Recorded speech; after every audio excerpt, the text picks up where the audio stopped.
Revanth Reddy anti Ambedkar అని, కాంగ్రెస్ ప్రభుత్వం anti Ambedkar ప్రభుత్వం అని నిపుల్ గారు జాగృతి అధ్యక్షురాలు కవిత.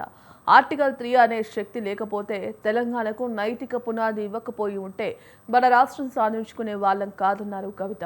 కొత్తగా వచ్చిన రాష్ట్రంలో 12 ఏళ్లైనా అంబేద్కర్ కోరిన రాజ్యం రాలేదన్నారు. ఇప్పటికీ కూడా ప్రతి చోట దళితులు, మహిళలపై ఆకృత్యాలు ఇంకా పెరుగుతున్నాయని ఆగ్రహం వ్యక్తం చేశారు.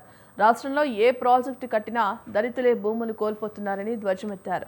దళితులకు ఇచ్చిన అసైన్డ్ భూములను ప్రభుత్వాలు లాక్కుంటున్నాయని, ఈ పరిస్థితిని సవరించుకుంటూ పేదల భూములను కాపాడుకుంటూ ముందుకు వెళ్లాల్సిన అవసరం ఉందన్నారు కవిత.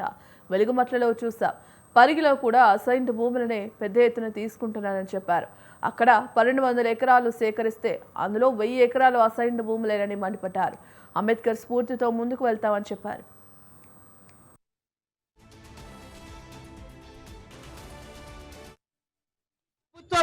ఈ ముఖ్యమంత్రి ముఖ్యంగా ఈ భూమి మీద ఎవరైనా యాంటీ అంబేద్కర్ ఉన్నారంటే అది రేవంత్ రెడ్డి గారు అని చెప్పక తప్పని పరిస్థితి ఉన్నది.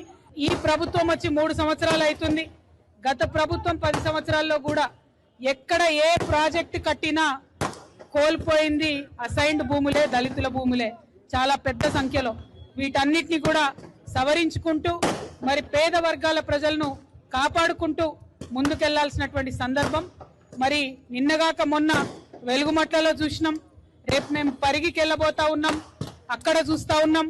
1200 ఎకరాల భూమి తీసుకుంటే అందులో దాదాపుగా 1000 ఎకరాలు దళితుల అసైన్డ్ భూమినే ప్రభుత్వం తీసుకోవడం జరిగింది.